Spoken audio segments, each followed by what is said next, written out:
তেহারি recipe খুঁজছেন? আজকের পর্বে বানিয়ে দেখাবো ঐতিহ্যবাহী ঢাকাইয়া খাসির মাংসের তেহারি। এর ঘ্রাণে খাওয়ার আগেই মন ভরে যাবে।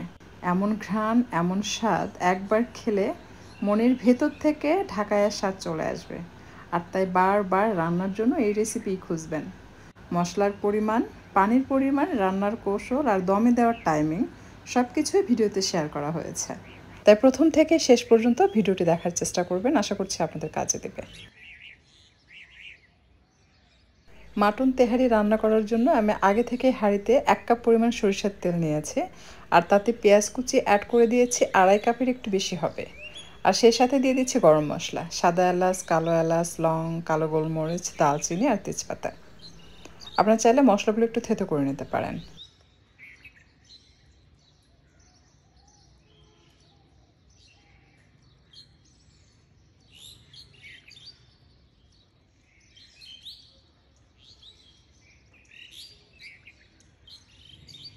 এই পর্যায়ে অ্যাড করে দিচ্ছি কাঁচামরিচ। যেহেতু 2 কেজি খাসির মাংসের তেহারি রান্না হবে, আর 2 কেজি মাংসের ঝালের জন্য প্রয়োজন হবে 18 থেকে 20টি কাঁচামরিচ। অবশ্যই মাঝখান থেকে ভেঙে দিবেন, এতে করে ঝাল বেরিয়ে আসবে। বেশ কিছুক্ষণ ভাজার পর অ্যাড করে দিচ্ছি আদা রসুন বাটা। আমি এখানে আদা রসুন বাটা দিয়ে দিচ্ছি 6 টেবিল চামচ।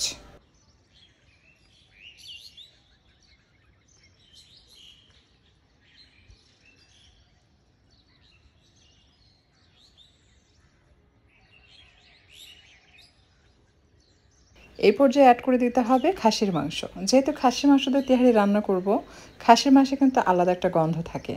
তাই এটা গন্ধ যেন চলে যায়, সে কারণে যেটা করতে হবে, রান্নার পূর্বে বেশি করে লবণ দিয়ে খাসির মাংস মেখে কমপক্ষে 1 ঘন্টা থেকে 1.5 ঘন্টা রেখে দিবেন। এরপর এটাকে ভালোভাবে কষলিয়ে কষলিয়ে বেশ কয়েকবার পানি বদলিয়ে খুব ভালোভাবে ওয়াশ করে নেবেন। তাহলে খাসির মাংসের গন্ধটা চলে যাবে। আর অবশ্যই পানি ঝরিয়ে অ্যাড করে নিতে হবে। প্রথমেই আমি 2 চা চামচ জিরার গুঁড়া দিলাম, স্বাদ মতো লবণ দিয়েছি, আর ধনিয়ার গুঁড়া এটা দিয়ে দিচ্ছি 1 টেবিল চামচ পরিমাণ। সেই সাথে অ্যাড করতে হবে টক দই। আমি 1 কাপ পরিমাণ টক দই দিয়েছি। যদি বাসায় বা হাতের কাছে টক দই না পান, তাহলে আপনি 1 কাপ দুধের সাথে বড় সাইজের 2টো লেবুর রস মিক্স করে টক দই বানিয়ে নেবেন। অবশ্যই দুধ ঠান্ডা হতে হবে। গরম দুধে দিলে কিন্তু ছানা হবে, ঠান্ডা দুধে লেবুর রস দিলে আপনার সেটা টক দই পরিণত হবে। এই পর্যায়ে 1.5 টেবিল চামচ গরম মশলার গুঁড়ো দিয়ে সব কিছু মিশিয়ে নিচ্ছি। আমি এখানে হাড়, চর্বি, মাংস সব কিছু ছোটো পিস করে কেটে নিয়েছি। যেহেতু খাসির মাংসের তেল বেশি থাকে, তাই আমি 1 কাপ সরিষার তেল ব্যবহার করেছি। যদি গরুর মাংস দিয়ে রান্না করেন আর চর্বির পরিমাণ কম থাকে, সেক্ষেত্রে কিন্তু আপনাকে সরিষার তেলের পরিমাণ একটু বাড়াতে হতে পারে। এটা রান্নার পর আসলে বোঝা যায় যে কতটুকু প্রয়োজন। এ পর্যায়ে আমি সামান্য কেওড়া জল দিয়েছি, অর্থাৎ 2 চা চামচ বা 1 টেবিল চামচের মতো হবে কেওড়া জল দিয়ে মিক্স করে এটাকে ঢাকনা দিয়ে ঢেকে মাঝারি থেকে কম তাপে রাখবো, যেন ধীরে ধীরে মাংসটা সেদ্ধ হয়ে যায় এবং ভুনা ভুনা হয়ে যায়।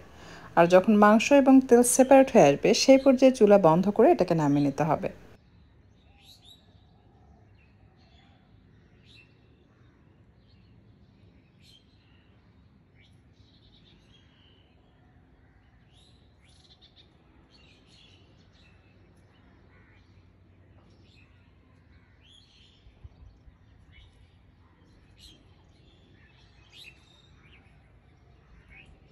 চুলা বন্ধ করার পর দেখবেন মাংস থেকে তেল সেপারেট হয়ে যাবে। এই তেল আমরা তেহারি রান্নায় ব্যবহার করব।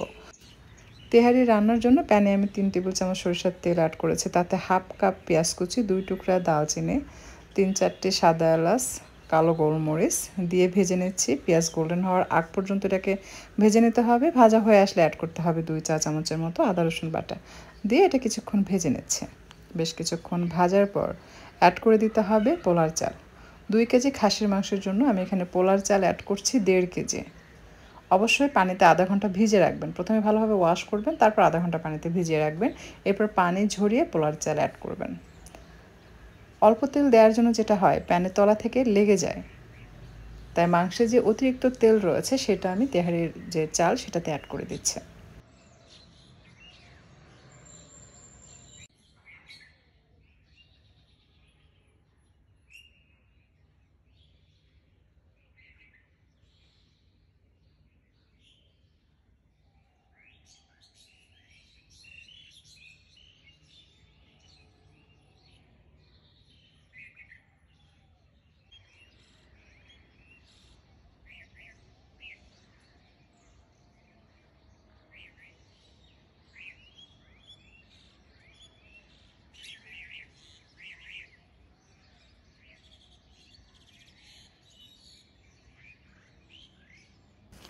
চাল ভাজা হয়ে আসলে অ্যাড করতে হবে ফুটন্ত গরম পানি। যে পরিমাণ চাল নেবেন তার দ্বিগুণ পানি দিতে হবে।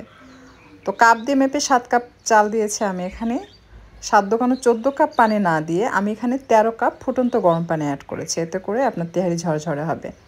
বেশি চাল হলে পানির পরিমাণ একটু কম অ্যাড করতে হয়। স্বাদ মতো লবণ দিলাম। লবণটা এমনভাবে দিবেন টেস্ট করলে যেন মনে হয় যে লবণ একটু করা হয়েছে, তাহলে ফুটে উঠলে এটার স্বাদ পারফেক্ট হয়। এরপর যে আমি 1 চা চামচের একটু কম হবে সাদা গোলমরিচের গুঁড়ো অ্যাড করেছি, আর অ্যাড করলাম টেস্টিং সল্ট।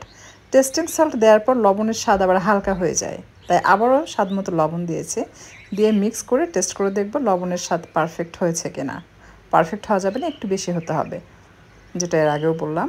আর অ্যাড করে দিচ্ছি লেবুর রস। এই সময় অবশ্যই লেবুর রস অ্যাড করবেন। বড় সাইজের পাকা একটি লেবুর রস অথবা 2 স্লাইস অ্যাড করবেন, যেহেতু চাল বেশি। এতে করে কি হবে, আপনার রাইসটা ঝরঝরে হবে। আর যদি সাদা পোলাও হয় তাহলে ধবধবে সাদা হবে। ঢাকনাতে ঢেকে হাই ফ্লেমে রাখছি।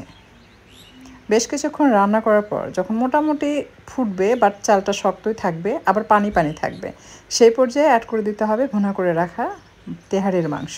এই সময় যদি মাংস অ্যাড না করে চাল ফুটে উঠে পানি ড্রাই হয়ে গেলে সেই পর্যায়ে মাংস অ্যাড করেন, তাহলেই কিন্তু স্বাদের পরিবর্তন হবে। তখন বিরিয়ানির স্বাদ পাবেন, তখন আর তেহারির স্বাদ পাবেন না। তাই এরকম চালে পানি থাকা অবস্থায় যখন আপনি তেহারির মাংসটা অ্যাড করবেন, তখন তেহারির যে আসল স্বাদ ওই স্বাদটাই আপনি পাবেন। একই রান্না, জাস্ট এই মাংস অ্যাড করা আগে এবং পরে, এটার জন্য কিন্তু স্বাদ পাল্টে যায়, আমি দেখেছি। আচ্ছা, এই পর্যায়ে আমি কাঁচামরিচ দিলাম 20টির মতো, আর 1 থাপা কিশমিশ দিয়েছে। সেই সাথে দিয়ে দিচ্ছি কেওড়া জল, দিয়ে এটাকে ঢাকনা দিয়ে ঢেকে রেখে দিব। এবার মাঝারি তাপে রাখছি যেন পানিটা টেনে যায়। আর দেখুন বাইরে কিন্তু বৃষ্টি পড়ছে, আর এই সময় আমি গরম গরম মাটন তেহারি রান্না করছি। বৃষ্টির দিনে এমন 1 প্লেট মাটন তেহারি থাকলে কিন্তু আর কিছু লাগে না। কমেন্টে লিখে জানান বৃষ্টির দিনে আপনি কি খেতে ভালোবাসেন। ঢাকনা খুলে কিন্তু অবশ্যই মাঝে মাঝে এই পর্যায়ে নেড়েচেড়ে মিক্স করতে হবে, কারণ মাংসের গ্রেভি যখন চালের সাথে মিক্স হয় তখন খুব দ্রুত তলানিতে লেগে যায়। আমি যে চামচ এখানে ব্যবহার করছি দেখতে পাচ্ছেন হাতে ভাপ লাগছে, তাই আমি এটা রেখে দিচ্ছি। বড় চামচ ব্যবহার করতে হবে। এরপর নিচে থেকে অনবরত নেড়েচেড়ে এটা পানি টেনে যাওয়া পর্যন্ত আমি এটাকে নেড়েচেড়ে দিচ্ছি যেন লেগে না যায়। কারণ খাবার যদি নিচে থেকে লেগে যায় তাহলে কিন্তু যে কোনো খাবারের স্বাদ নষ্ট হয়ে যায়, তখন কিন্তু প্রপার স্বাদ পাওয়া যায় না, আর সেটা খেতেও ভালো লাগে না। তো পানি টেনে গিয়েছে, এই পর্যায়ে আমি চুলা বন্ধ করে দিয়ে দমে দেবো। এর রিজন হচ্ছে যখন আপনি 1 কেজি চালের তেহারি রান্না করবেন তখন চুলা বন্ধ করে দমে দিলে কি হয়, তেহারি দ্রুত ঠান্ডা হয়ে যায়। আর যখন বেশি চালের তেহারি রান্না করবেন, তেহারি বা সাদা পোলাও, বিরিয়ানি যেটাই রান্না করেন না কেন, লং টাইম এটা গরম থাকে। তাই আমি চুলা বন্ধ করে দমে বসিয়ে রেখেছি। আর এই সময় যখন আপনি ঢাকনা খুলবেন এর সুঘ্রাণ চারিদিকে ছড়িয়ে পড়বে, আর আপনার ক্ষুধাও বেড়ে যাবে।